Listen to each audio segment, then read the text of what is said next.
Hola a todos, ¿cómo están? Bienvenidos nuevamente al canal, a esto que denominamos charlas futboleras. Hoy un enorme lujo como los que nos venimos dando en lo personal, una charla que me interesaba mucho hacer, con una gran trayectoria en el fútbol argentino, fútbol europeo, selección. Bueno, hay mucho para hablar con él, el señor Nicolás Burdizo. ¿Cómo estás, Nico? Muchas gracias por estar en el canal. Por favor, gracias a vos, Rodrigo, y bueno, un placer estar acá. Gusto enorme, Nico. ¿Cómo te encontramos hoy en día? Bueno, ahora estoy acá en Buenos Aires, en Argentina. Hago base ahora que salí del trabajo que estuve haciendo los últimos 3 años en Fiorentina. Y estoy acá con la familia esperando. La familia en estos años estuvo acá en Buenos Aires y bueno, para mí todo este tiempo fue ida y vuelta, así que el momento de no trabajar es un momento que uno baja un poco las cargas de trabajo, los decibeles, la intensidad y bueno, ahora estoy acá disfrutando un poco de la familia, pero también viajando bastante.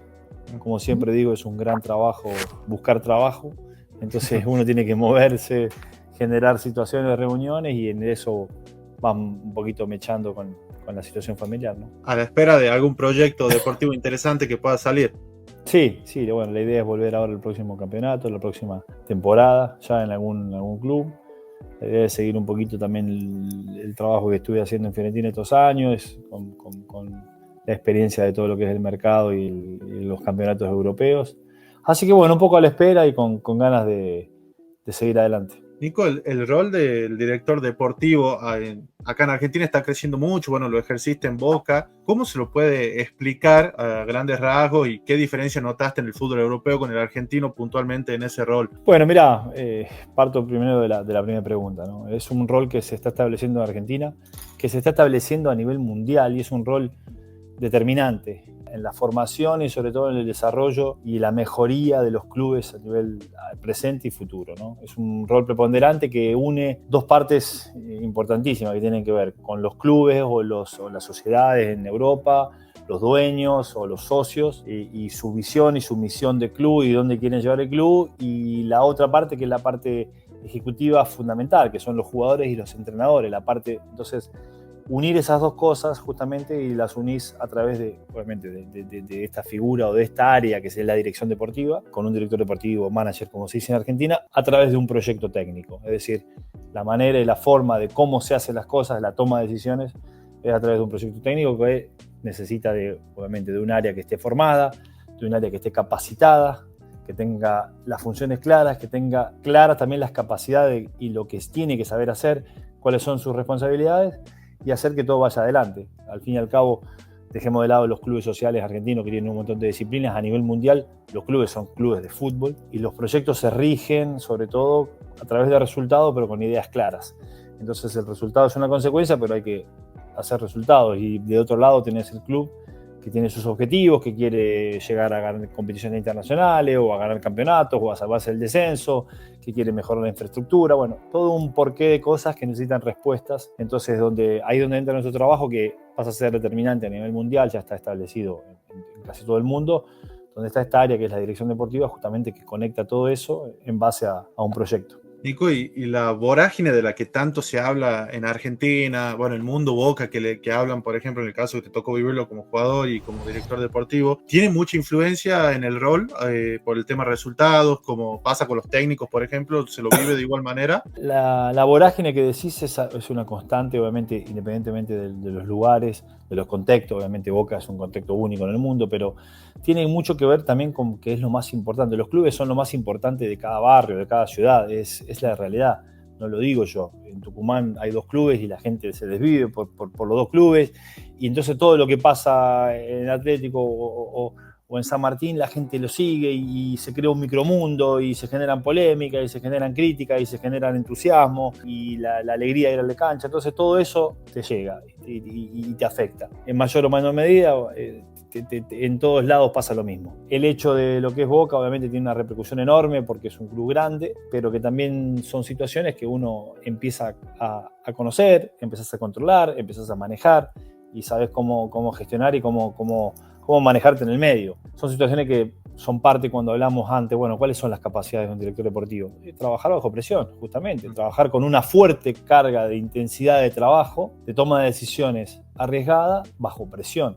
Por eso obviamente nuestra área, que es un área muy importante, es un área que se forma de personas, no de un director solo, sino de gente capacitada donde uno delega y se apoya. Nico, y el hecho de haber jugado y haber vivido tantos años en Boca también te da esa espalda y esa seguridad también para actuar, me imagino. Seguramente cuando uno habla de un lugar donde estuvo, donde jugó, donde vivió, donde tuvo experiencia, pero sobre todo para mí que me pasó de estar en una etapa maravillosa y haber aparte crecido y nacido en el lugar, uno ya tiene, digamos, la formación y la experiencia de saber cuáles son las dinámicas diarias y cuáles son las cosas que pueden llegar a ir pasando, que van pasando, o cuál es la exigencia.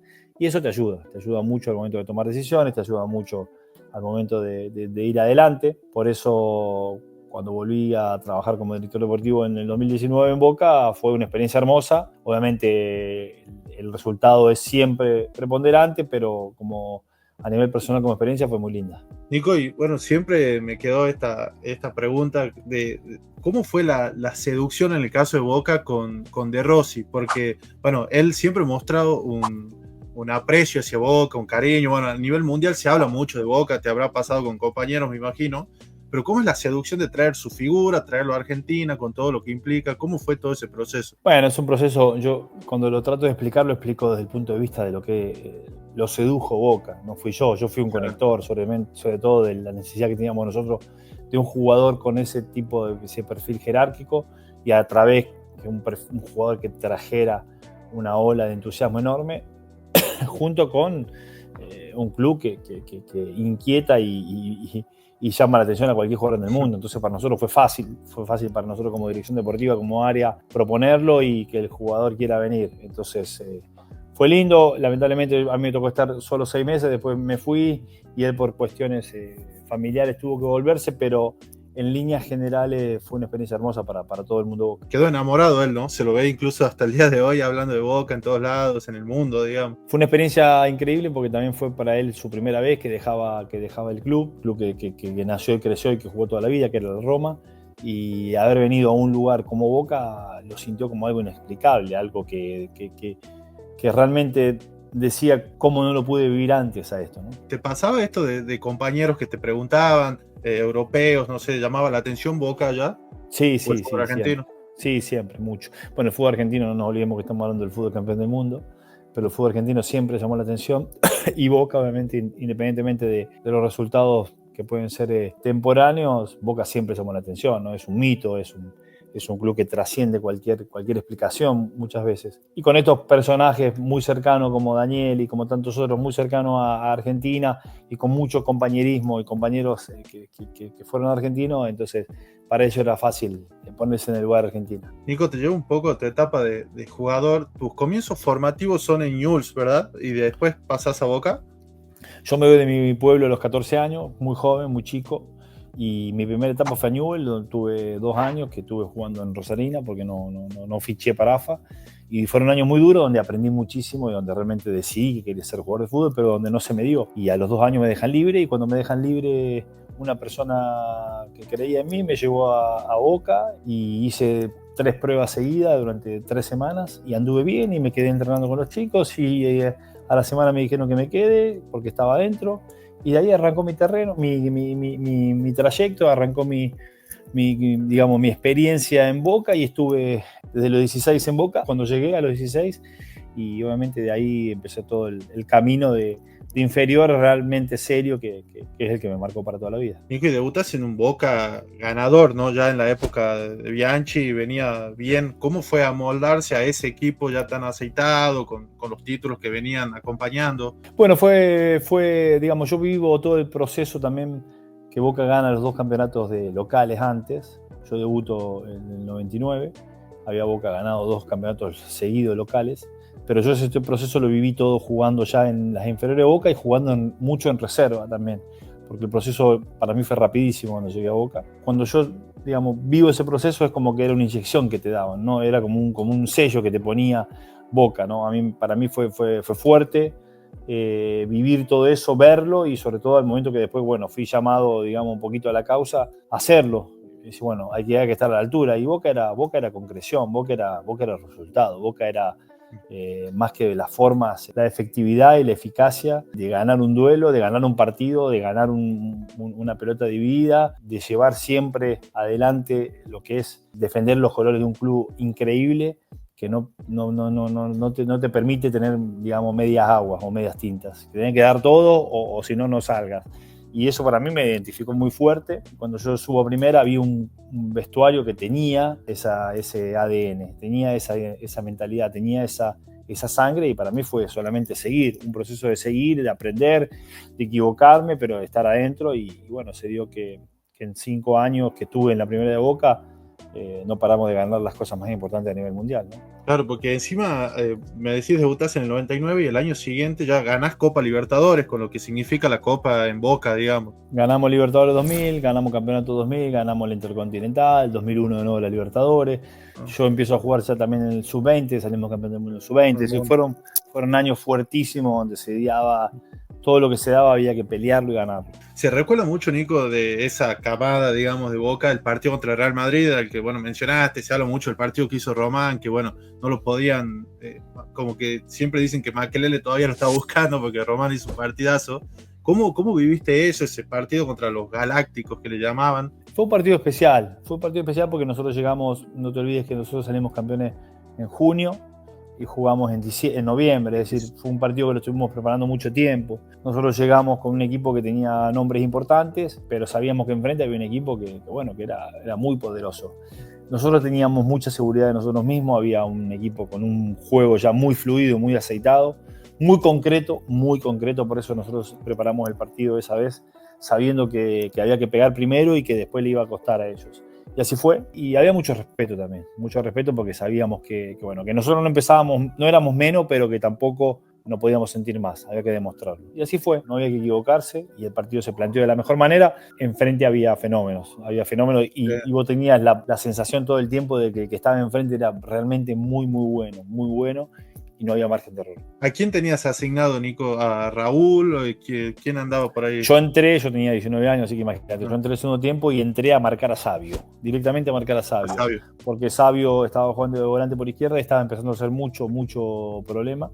Sebastián Matera se había cansado y me llamó Bianchi y me dijo: vas a entrar de volante por derecha, seguilo a Sabio, marcá, defendé y cuando pueda te soltás. Entonces, bueno, yo que jugaba con Bianchi, había empezado jugando con lateral derecho, central, marcador central, esa final entre los últimos 5 minutos, como volante por derecha en un equipo que te digo que estaba aguantando el último, pero fue una preparación de partido impecable de parte de Bianchi, impecable. Esa versatilidad que mencionas ahí, Nico, la verdad que también tenía pensado preguntártelo porque la tenía, jugaba de lateral, de central, en este caso hasta de volante. ¿A dónde te identificabas o cuál era, si te tenías que definir en un puesto? No, siempre fui central y me sentí central porque tenía lecturas y tenía algunas resoluciones que eran típicas de central, como el tema de los duelos, como el tema digamos, de la construcción del fondo, o la visión, o el liderazgo, ¿no? Es decir, el liderazgo que tenía.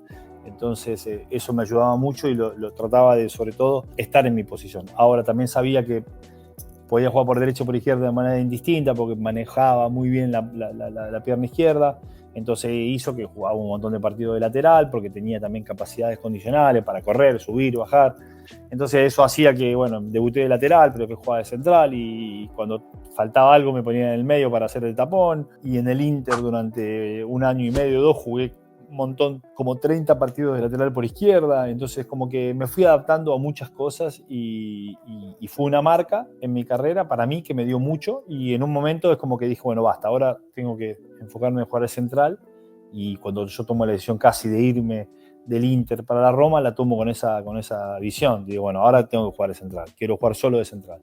Y así fue. Sabes que pude hablar con el Pupi Zanetti también, y él me comentaba que él también, esta versatilidad que comenzó en Banfield o en Talleres cuando la tenía en Europa, lo ayudó mucho a la hora de resolver. Incluso Mancini le pedía que juegue de 8, de 4, hasta de central llegó a jugar alguna vez, me dijo. Bueno, eso en Europa se necesita también, ¿no? En todo el mundo se necesita, sí, es por eso obviamente que sí. Para cualquier entrenador, si vos tenés la posibilidad de jugar en diferentes posiciones y hacerlo bien, obviamente, no cumplir solamente, sino que hacerlo bien, sos un arma de más para poder usar, sos una posibilidad de más para poder tener en cuenta. Y sobre todo porque los entrenadores llega un momento que empiezan a confiar en sus jugadores, empiezan a confiar en lo que le da, no le da, y dicen, yo este jugador lo quiero adentro, lo quiero acá, o acá, o acá, o acá, pero yo lo quiero, porque sé que es lo que me da. Y bueno, hoy que descanse, ¿por qué? Porque hoy no lo necesito, porque yo sé que hoy me la puedo, pero entonces cuando generas esa confianza, y a mí me tocó jugar mucho, y con todos los entrenadores, digamos, esa polifuncionalidad me ha siempre dado buenos resultados. Llegás al Inter, Nico, bueno, el Inter también otro gigante. ¿Te ayudó mucho el hecho de que había argentinos, sudamericanos, que había varios en esa época? Sí, me ayudó mucho, pero sobre todo que me ayudó obviamente la figura de Pupi Zanetti, me ayudó la figura de la Bruja Verón, porque nosotros llegamos juntos. El año que llegamos al Inter, en 2004, llegué yo, llegó la Bruja y llegó Cucho Cambiaso, que después con Cucho estuvimos mucho tiempo juntos. La Bruja solamente 2 años, pero con la Bruja vivíamos juntos. La Bruja venía de mucha experiencia ya, de haber estado en Inglaterra, en Parma, en Sampdoria, en Lazio. Entonces, con la Bruja estábamos todo el tiempo, y Pupi era capitán, y aparte Pupi era como un papa, como sí, entonces era fácil. Fue difícil, sobre todo al principio, porque hablábamos todo el tiempo español, había varios, éramos muchos, estaba también, Cucho, como te dije, Julio Cruz, Kili González, entonces éramos varios. Al año llegó Walter Samuel, fue un poco mutando, pero estuvo bien y te ayuda. Ese tipo de cosas obviamente te ayudan dentro de una cultura que es bastante parecida a la Argentina, ¿no? Grandes planteles ahí en el Inter, te tocó tener jugadores, de elite. Sí. Bueno, históricamente el Inter es uno de los grandes a nivel mundial, obviamente dentro de la competición europea. Como siempre digo, Boca obviamente está dentro de ese paquete a nivel mundial, si no es el más grande, como siempre digo, pero dentro de lo que es Europa, el Inter siempre fue uno de los grandes, de verdad, ¿no? Y en esa época competíamos contra el Milan y la Juve, y había siempre planteles, era una competencia constante por jugar, era sacarse los ojos durante toda la semana, porque el domingo había que jugar, y si no jugaba el domingo había que entrar, y si no jugaba el miércoles, y siempre dentro de un contexto, ¿viste?, leal y respetuoso, y había muy buenos planteles y fueron grandes compañeros. Nico, y ahí en el medio, tuviste una lesión grave en la nariz, ¿no? Por ese problema con el Valencia, la famosa trompada que ligás, digamos. Eso fue duro también, ¿no? Por la recuperación y todo. Sí, pero no tanto esa lesión, la lesión fuerte la tuve en la selección después, ya cuando estaba jugando en Roma. Lo que pasó, yo tuve un impasse ahí en el medio cuando tuve una situación con mi hija, que dejé de jugar durante un año, menos de un año, y entonces en ese tiempo estuve entrenando y demás, que fue antes del Mundial 2006. La situación de Valencia fue una situación desafortunada, porque de dos personas que estaban discutiendo, medio empujándose como hacen siempre, y vino alguien de atrás y me rompió la nariz. Gracias a Dios quedó todo ahí, no pasó más nada. Sí, obviamente nos sancionaron y estuvimos sancionados por un tiempo bastante largo, que fueron varios partidos, pero son situaciones que con muchos años de diferencia uno la recuerda y obviamente se ríe, ¿no? Aparte, medio que la ligaste, ¿no? Porque estabas como separando y de la nada Navarro, creo que sale esta trompada. Sí, después me acuerdo que la semana fuimos todos a declarar a la UEFA y tuvimos que vernos y demás, y nos vimos ahí, nos dimos la mano. No hubo más situaciones para hablar. ¿Y cómo se viviste el clásico de Milán, que también es un clásico importante a nivel mundial y se lo vive de una manera especial? Bueno, es un clásico diferente a lo que estamos acostumbrados como Boca River. Inter Milán es un clásico, es un espectáculo de fútbol, un grandísimo espectáculo de fútbol, hermoso, donde viene gente de todo el mundo, donde hay un estadio de 90.000 personas increíble, donde hay en juego dos equipos que realmente juegan a un nivel altísimo. Pero hay un respeto mutuo por las hinchadas y hay un fair play diferente, ¿no? Acá en Argentina, comparado con Boca River, cada pelota es la vida. Claro. Es separar dos modos completamente de respetar a tu esencia y a tu equipo, de entender la vida, ¿no? Nosotros lo llevamos, la manera de entender cómo soy yo hincha de Boca, que yo soy hincha de Boca, o cómo tiene él de entender cómo es hincha de River, son dos maneras completamente diferentes de ver la vida, ¿no? Eso obviamente estoy hablando en cómo lo sentimos nosotros los argentinos, y después lo llevamos a la cancha, y eso lo llevamos a la cancha. Claro. Entonces es hermoso porque ve los partidos que, ahí sacan chispas, y después de los partidos empieza una catarata de cosas que termina recién el mes siguiente. En Milán era un partido que uno podía disfrutar desde ese punto de vista, que era un espectáculo, una parte muy linda y bueno, un partido que también lo ven todo el mundo. Y bueno, el Milan ya lo había ganado con Boca, bueno, por penales, el Intercontinental, también otro partidazo. También, bueno, el partido ese histórico también, pues la segunda Intercontinental que ganamos, porque a mí me tocó jugar las 3 Intercontinentales, jugué también contra el Bayern, y ese fue también, yo creo que ese Milan de los 3 equipos, no sé si no fue el más duro, porque era un equipo que era una computadora, no era solamente un tema de individualidades como podía ser el Real Madrid, que tenía grandes individualidades, a lo mejor menos juego en conjunto. El Milan era muy difícil hacerle un gol, muy difícil llegar al área, muy difícil sacar de la pelota y nosotros lo pasamos por arriba. Yo siempre digo, invito a ver a los que quieran lo que fue ese partido, un Milan que empezó muy bien, que jugaba, tocaba, pum, hasta que en un momento sacamos la pelota y empezamos a jugar. Y el segundo tiempo merecíamos y terminamos en la segunda parte mucho mejor nosotros, el suplementario, mucho mejor. Entonces al final había una sensación de lo vamos a ganar a penales porque lo merecemos y así se dio. Bueno, y también el Pato que atajaba, ¿no? Daba esa garantía, lo que hoy vivimos con el Dibu quizás, había una garantía en los penales con Abondanzieri también, ¿no? Sí, Pato en ese sentido fue antecesor. También fue Córdoba antecesor, porque Oscar, Córdoba también, sí. en varias definiciones Oscar atajó y el Pato también. Obviamente estamos hablando de 2 arqueros completamente carismáticos, como también lo es Dibu. Y bueno, son fundamentales. No hay grandes equipos sin grandes arqueros, es la realidad.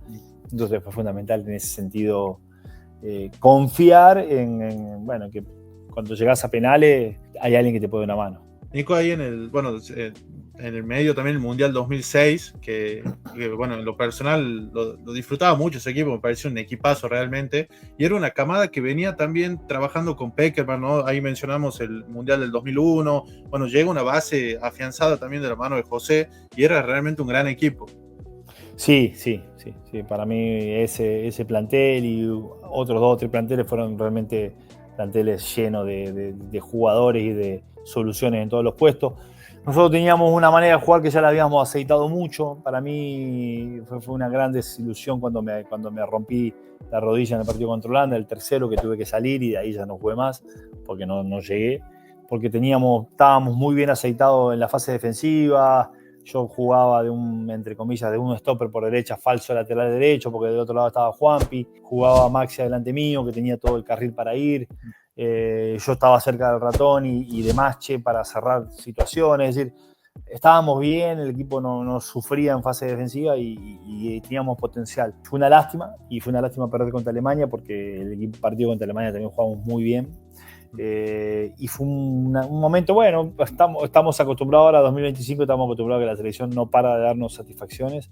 Eso era un momento donde siempre nos faltaba algo a todos los equipos y ese fue un mundial hermoso, un mundial lleno de figuras. Yo creo que fue un mundial, cada vez que lo miro, los jugadores que había en cada selección era increíble. El reflejo de esa selección a mí siempre me quedó por el partido contra Serbia, que realmente esos partidos en los mundiales, por más que a priori las selecciones pueden ser menores, son difíciles también de jugar porque son equipos que se te cierran. Bueno, Argentina ahí lo bailó, hablando en términos futbolísticos, desde la contundencia, el manejo de la pelota, lo vistoso. Sí, fue un partido muy lindo, aparte porque sabíamos que Serbia era durísimo, había hecho una clasificación muy buena, pero nosotros veníamos en crecimiento, se veía que veníamos en crecimiento. Tuvimos un partido bueno, no excelente, fue un partido bueno, muy bueno contra Costa de Marfil. Claro, todos pensaban que Costa de Marfil podía ser un rival. Estábamos en el grupo de la muerte, que eso ya era una situación difícil. Costa de Marfil tenía 5 o 6 jugadores que estaban jugando en los top clubes del mundo, como Drogba, Yaya Touré, Kalou y Colo Touré, Eboué, un montón más. Y el partido fue durísimo, que lo hicimos fácil nosotros porque sufrimos poco y tuvimos 2 o 3 y pegamos. Nos faltó más juego ese partido, que era algo que siempre Peckerman quería. Nos faltó un poquito más de juego, lo corregimos en el segundo partido y lo pasamos por arriba. En contundencia habremos llegado 8 o 10 veces y hicimos 6 goles. Y el tercer partido lo jugamos tranquilo, ya clasificados contra Holanda, y jugamos también muy bien. Aprovechó José a hacer varios cambios y ahí fue el partido que yo jugué, y justamente ese partido, digamos, se me viene la rodilla para adentro y me lesionó. Pero era un equipo que jugaba un lindo fútbol. Los equipos de Peckerman siempre respetaron el buen juego. Sí, lo de los equipos de José, los famosos equipos de José. Y después, bueno, el Mundial de Sudáfrica 2010, con lo que significaba Diego en el banco, Messi en cancha, ¿cómo era todo ese ambiente, digamos, ya de jugar en la selección de por sí, pero con esas dos figuras? Bueno, siempre me hacen esa pregunta, es difícil de explicar, ¿no? Porque la verdad que haber vivido un mundial con estos dos monstruos es solo una bendición, un regalo del fútbol. Diego era un personaje con un carisma increíble y Messi en esos años era difícil de explicar lo que uno vivía en cada entrenamiento, porque era como jugar con un extraterrestre. Fue también grande la desilusión porque teníamos una ilusión increíble, teníamos un gran equipo y Diego había generado un contexto de entusiasmo pero muy importante, que nos ayudó muchísimo.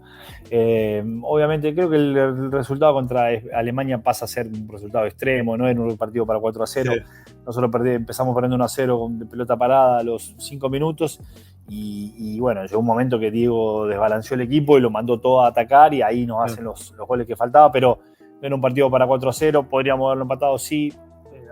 Se dio el partido así, al fin y al cabo nada, hoy digamos que estamos en ganadores, lo vemos con otros ojos, el equipo fue un gran equipo. Nico, siempre de ese mundial se ven los entrenamientos donde Diego pateaba a los arqueros y a la Jabulani, la famosa pelota, la ponía en el ángulo a todas. Bueno, Diego, en eso Diego era único, cada entrenamiento, cada momento te hacía sentir único. Y siempre sacaba un poquito de todo ese carisma, toda esa magia que tenía. En eso es difícil de explicar a Maradona. Venía a las habitaciones, pasaba un comentario, estabas comiendo, pasaba por la mesa, te decía algo. Tenía una memoria increíble, yo siempre lo digo, increíble, difícilmente se le pasaba algo. Veía todo y sobre todo tenía siempre ser positivo y ser alegre y generaba obviamente un ambiente fuertísimo. Fue muy lindo haberlo vivido con él, obviamente hoy casi 15 años después el recuerdo que va a quedar histórico. Era muy cercano al jugador, ¿no? Eso se veía. Muy cercano, pero bueno, eso yo creo que fue, por lo que dicen, yo no jugué con Diego, pero jugué con muchos jugadores que han jugado con Diego, ¿no? Porque en Boca había estado Basualdo, estuve con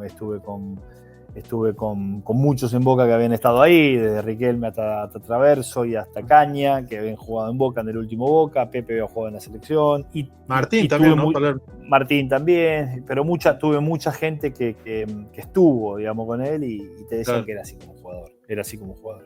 Y se lo veía también como padre del plantel en sí, pero con Messi también con un cuidado. Hay el partido contra Grecia que con Karagounis creo que se cruza porque no sé qué le dice a Leo, es como que estaba en eso también para potenciarlo a él, me imagino. Sí. Yo creo que bueno, no había nadie más que Diego que quería que le vaya bien a Lionel. En eso era cero celoso, al contrario, Diego lo que quería era que le vaya bien a Argentina, tenía un amor por el país y por Leo increíble. Y sí, me acuerdo de esa imagen, fue increíble porque ese mundial no podía hacer un gol Lionel y Diego lo sufría mucho. Nico, ¿te quedó como espina el mundial 2014 el no haber podido ir? Sí, porque venía muy bien, porque había estado en el proceso con Alejandro, pero bueno, ahí se dio justo la lesión esta que tuve en Colombia, en el medio de la eliminatoria, que me rompí la rodilla y para mí fue terrible. Estuve casi 8 meses para volver y después cuando volví, bueno, es como que Alejandro empezó a confiar en otros jugadores y no se dio y bueno, obviamente que te queda la espina, que es algo que te queda como que te va quedando, son cosas que uno va teniendo y las va dejando adentro. Y bueno, Argentina es un gran mundial y una lástima que se quedó de nuevo en la puerta, ¿no? Tu historia en la selección, Nico, la verdad que es rica, o sea, desde el Mundial Juvenil, Juegos Olímpicos, jugaste 2 mundiales, o sea, más allá del 2014 que hablamos que puede ser como una espina, tenés una linda historia en la selección. Sí, obviamente, pero bueno, es que para nosotros la selección argentina es algo único. Yo soy hincha de Boca y soy enfermo de Boca y sigo y tengo algo cosa, pero cada vez que nos llama el país y la patria es como que, bueno, nos movíamos el mundo y dejamos cualquier cosa por ir a jugar a la selección. Y crecimos viendo a Argentina, yo crecí viendo a Argentina en el 86, pintando banderitas, el partido que le ganamos a Inglaterra, el partido que le ganamos a Bélgica, la final contra Alemania, es decir, y Diego en el 90, es decir, crecimos con eso, y para nosotros Argentina siempre fue todo. A mí me tocó conquistar el mundo también con el equipo, me tocó salir campeón del mundo con Boca, y 2 veces, y es increíble, y son cosas diferentes, ¿eh? No es una ni mejor que la otra, no tiene nada que ver, son cosas completamente complementarias, pero yo creo que el sentimiento que tenemos los argentinos con la selección, son pocos países que lo tienen, son pocos países. ¿Hay países que lo tienen? Sí, claro que sí, hay países que lo tienen, y yo lo veía en algunos compañeros, pero no son todos, y nosotros los argentinos por la selección dejamos todo. Te repito, Boca en mi vida, y yo soy hincha de Boca, son cosas diferentes, son completamente complementarias. No existe la pregunta, hubieras dejado esto por lo otro, no, hubiese dado la vida por salir campeón del mundo con Boca y la selección, que es lo que quise hacer, pero el sentimiento de jugar con la selección tiene que ver, yo lo reflejo con representar a tu país, y vos estás representando a gente que no, el hincha de Boca te quiere, porque vos jugabas para Boca, pero el hincha de Boca no te quería, y el de Independiente tampoco, entonces representar a esos también, y eso es una carga superior. Nico, bueno, mencionamos en la charla la victoria en Milán, al Real Madrid. Con el paso de los años, los equipos argentinos les costó las veces que se enfrentaron con los europeos, hubo una brecha ahí. Bueno, hay debates profundos desde lo económico y todo lo que se amplió. ¿Cómo ves ahora, por ejemplo, el caso de Boca en el Mundial de Clubes contra los equipos europeos, los que se tienen que enfrentar? ¿Qué expectativa tenés como hincha? Es una incógnita grande para todos. Obviamente que la brecha que se formó no es una brecha adrede por mal trabajo, es una brecha que se fue dando por las dinámicas económicas y del mercado a nivel mundial. Hoy los países sudamericanos lamentablemente tienen un rol casi de formador de jugadores, y eso hace que los jugadores buenos, entre comillas, se vayan cada vez más jóvenes, que cueste cada vez más armar equipos competitivos internos. Eso no quiere decir que no compita, Argentina va a competir siempre de manera interna, pero bueno, hay un momento que vos tenés oponentes y rivales que son buenos, y bueno, han bajado eso, ¿no? Esa construcción de equipo ha cambiado mucho, y hace que la brecha se hizo grande con respecto a los grandes equipos a nivel mundial que tienen superestrellas, que muchas son argentinas. Muchas son argentinas. Tiene un lindo desafío Boca, porque tiene un grupo difícil, ¿no? En el Mundial de Clubes. O sea, es una linda medida, digamos, para ver cómo está el fútbol argentino. O sea, porque juega River también. Sí, yo creo que también uno va a tener que tener el parámetro de saber que todos los equipos están cansados también. No es un momento que decir, llegan todos de la mejor manera, llegan todos los equipos a final de temporada o en el medio de la temporada, como puede ser los equipos sudamericanos, que están cargados de cosas, que son 3 partidos en la zona y tenés que tratar de hacerlo mejor y de para adelante. Entonces no es fácil. Entonces muchas veces uno saca acá conjeturas de la brecha. Para nosotros en su momento era una final, y eso hacía que, cara cruz, hay que ganar.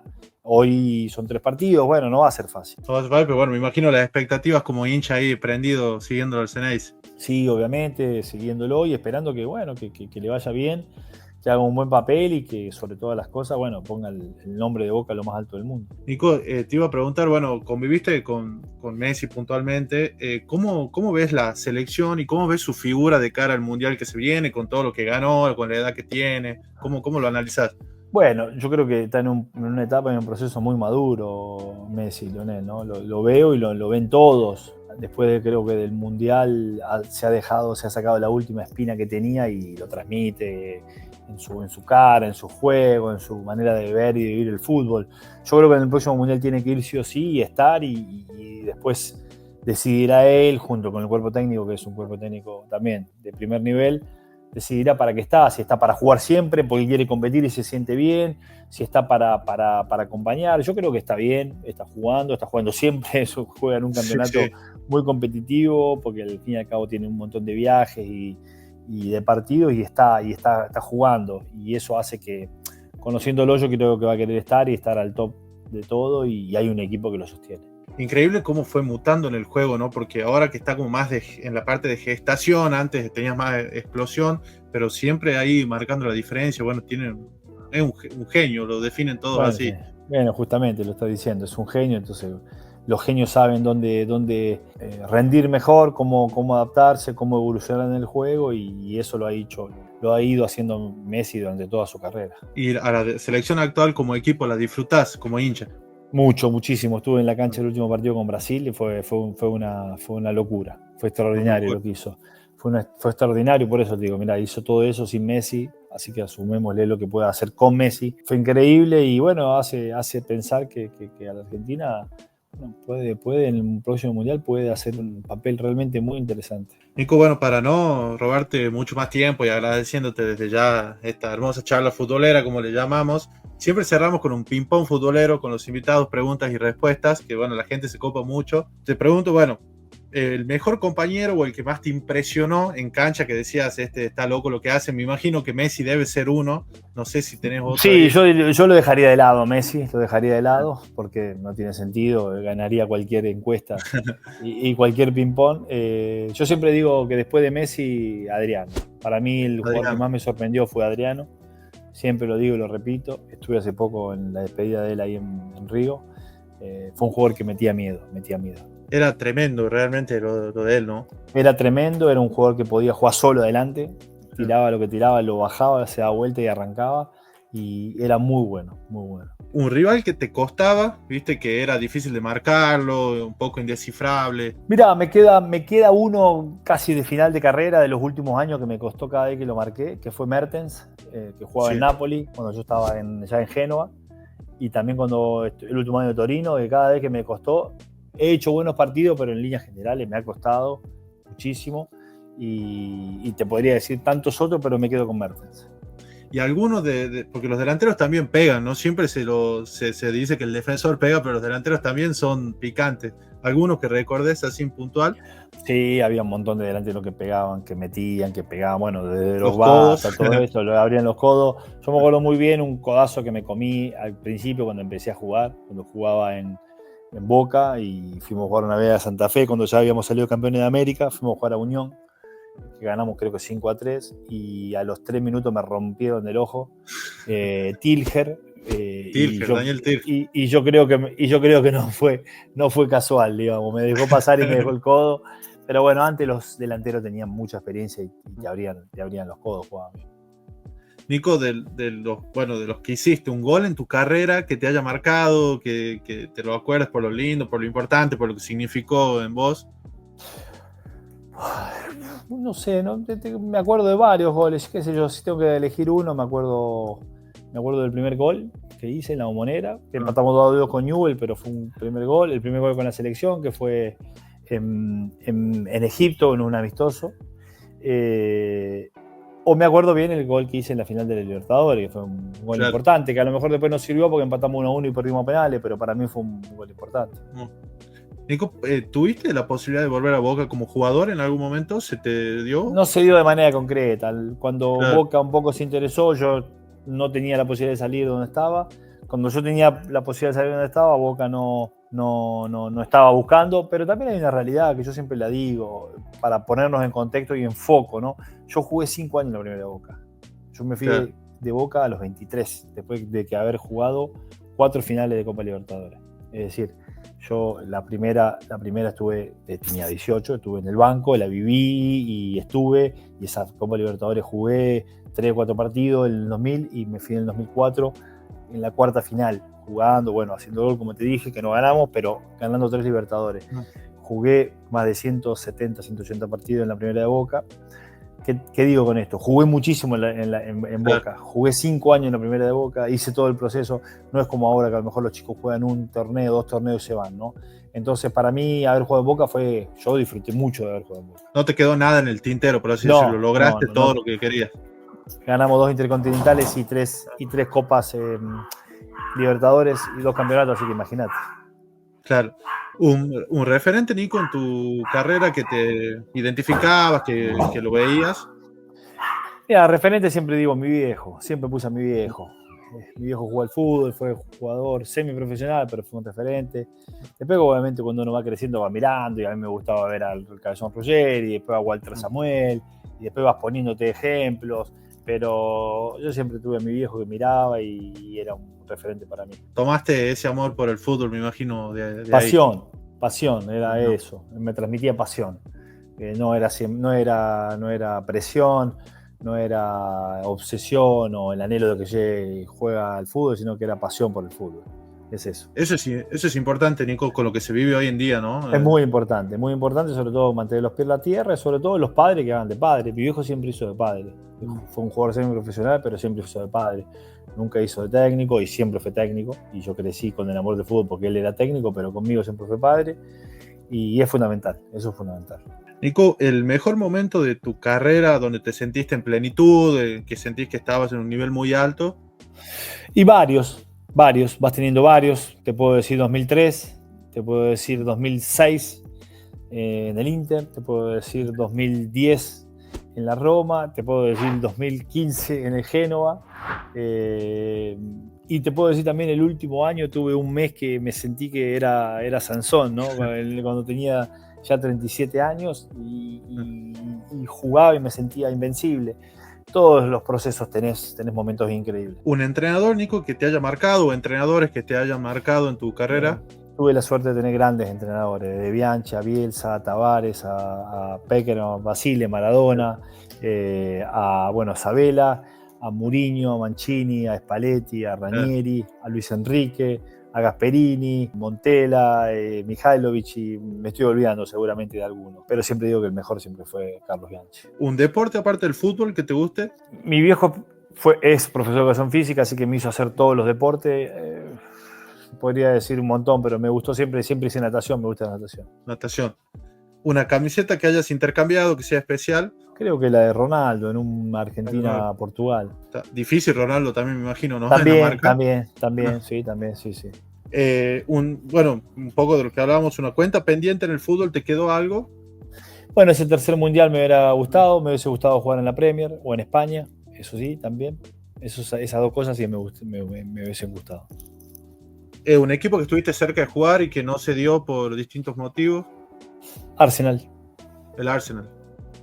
Lindo para jugar la Premier, ¿no? También, sí, varias veces, sí, pero no se dio. ¿Y un futbolista con el que te identifiques hoy en día o que te guste en tu posición, en características? El Cuti, Romero. Bueno, Nico, ¿y te quedó algún fichaje en el tintero que en tu director deportivo dijiste, lo quiero a este en el equipo y que estuviste cerca, no se dio? Bueno, cuando estaba en la Fiorentina, Julián Álvarez.